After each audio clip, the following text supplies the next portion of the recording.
Welcome back, everybody. Thank you for clicking on the video. Here we're again at our desk working on some embroidery. We got a little bit of digitizing to go over, and then we're gonna do a hat and maybe something else.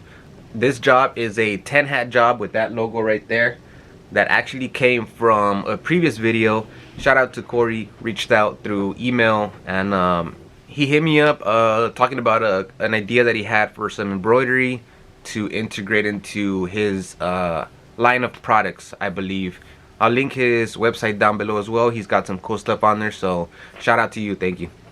I'm actually done with most of the job. It was 10 hats. I'm done with 8, so I'll hoop 2 for you guys today, and might try something else to send along with it. So here's the design. Some of the settings that you might see here aren't the ones for the hat, but I'll go over what I did for the hat. So it's just these shapes, and what makes the letters here is the absence of the shape, so it's blank and the hat shows through. So we got these solid shapes that I have put up the density for sure. That was the first thing I did. So it is at 0.37.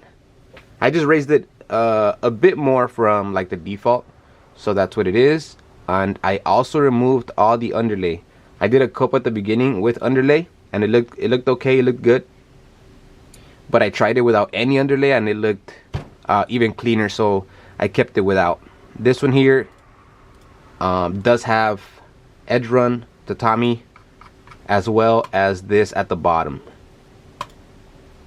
So if you guys know what I might be putting this on, well, that's a clue right there after working on the hats.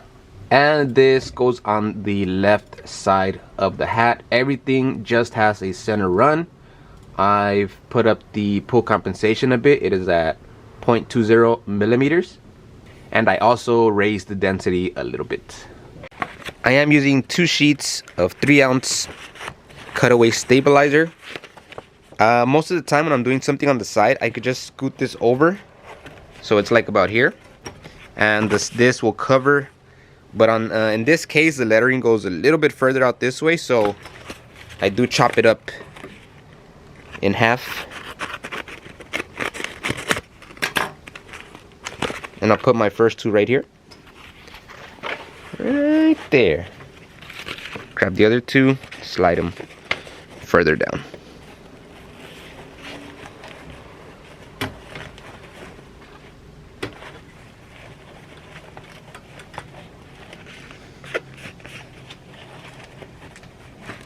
To hoop it, we're hooping this left side, so that's the part that we got to make sure we hoop correctly.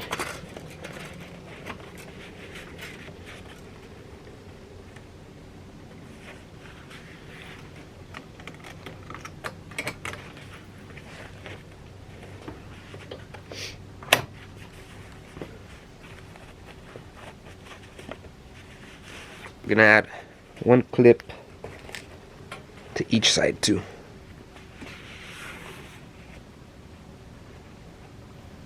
Once again, working with the Otto hats, which I really like because, well, especially because they're not too thick with all the stitching here on the side. Right here I grab it as low as I can, and with the Tajima I take away the frame limit, and I could go down a really nice amount to where the lettering is actually low on the hat.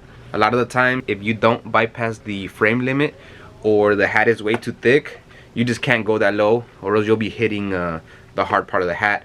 Your side of the design ends up being pretty high up, so I'll show you guys how low we go, and I think it looks natural. I think it looks good. Here's a little LA design I was working on. Maybe I'll make a video about it. I also got some nails like this, sneak peek. Maybe I'll make a video on them. I was just messing around with that stuff today. Here it is. We're gonna start with the green, yellow, finish off with orange. I'm lined down the middle. Move it a little to the left, and we hit it.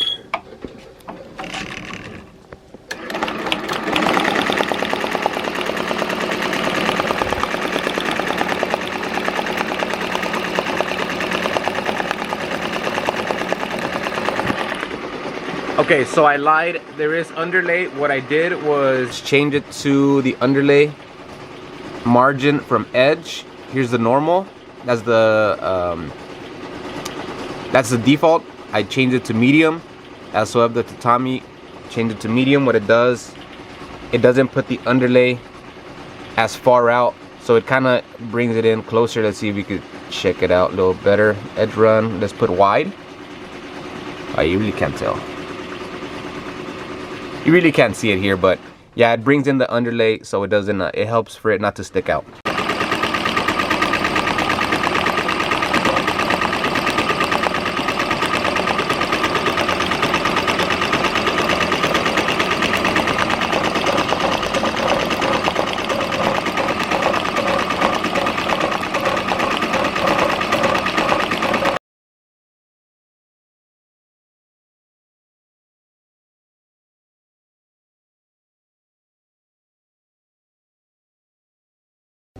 There you have it, guys, looking clean.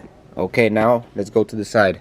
Now I'm gonna show you guys how to bypass the frame limit on the Tajima.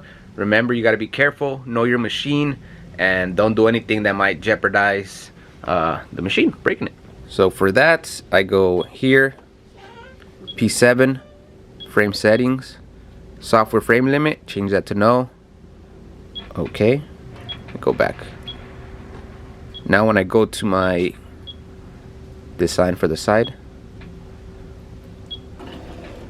it'll move, and look how close we could get. The foot is real close to the metal, but it doesn't touch. Lets us get real low on the side here. Still, of course, do your trace just to be real sure. We're good. We're running black thread for this design here.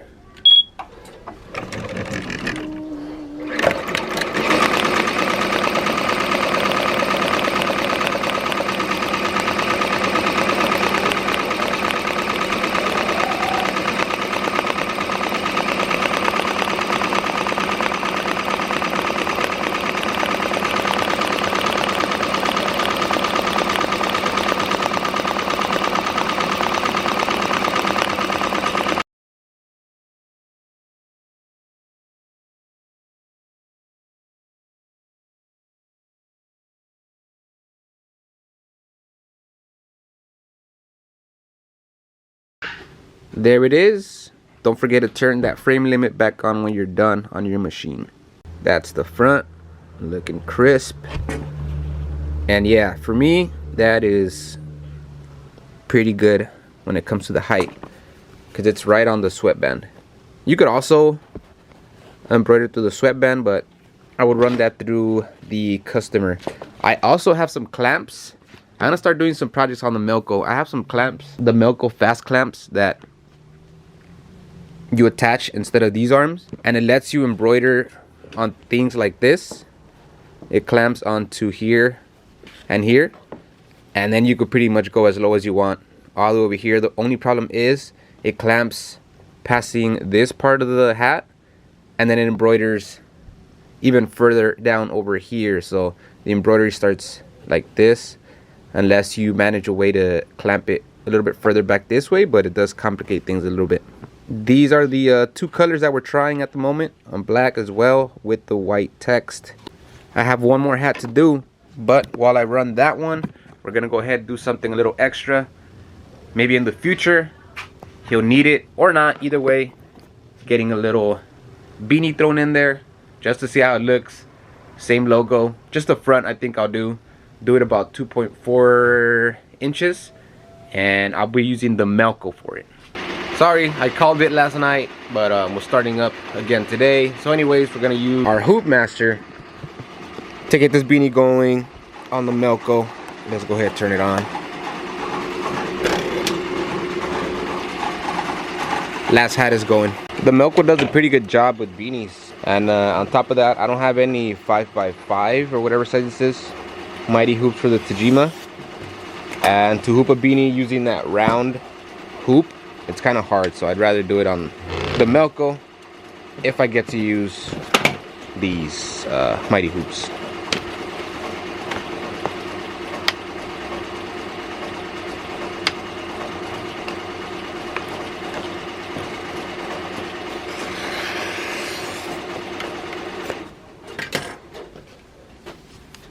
flip your beanie inside out.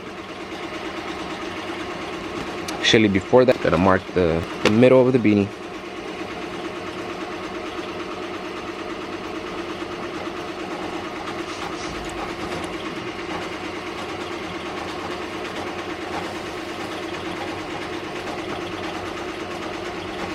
And have a sheet of stabilizer that I cut yesterday. This is a pretty light, water-soluble stabilizer.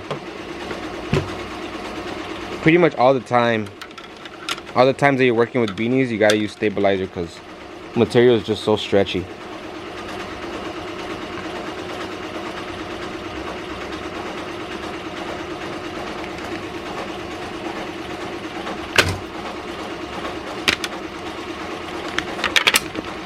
Coam.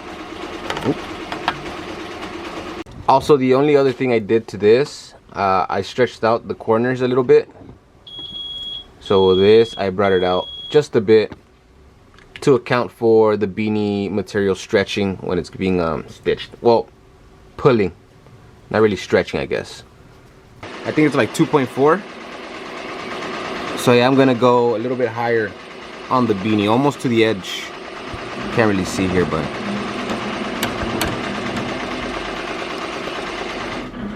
I'm aiming to be pretty high up on top of the beanie. Gotta move it to the right. And let's go.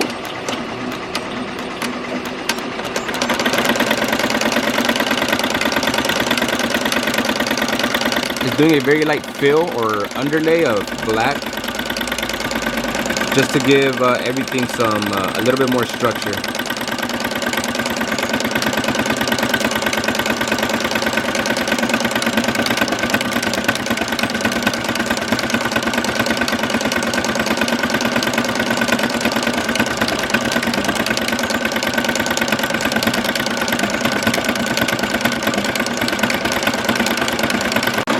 Just finished doing that underlay. Now onto the colors, starting off with the green right there.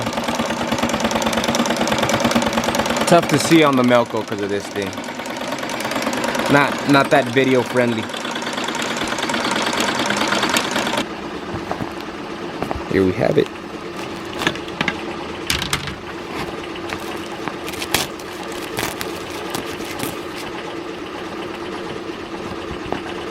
And there it is, pretty clean. All I'm gonna do is throw a little bit of water, get that off the edges, and that's it. All right, everybody, I'm actually gotta hurry up, get these cleaned up because I want to ship them out today. So that's it for today. Hope you guys enjoyed. Go ahead, drop the like, comment, or sub if you guys haven't. Deuces.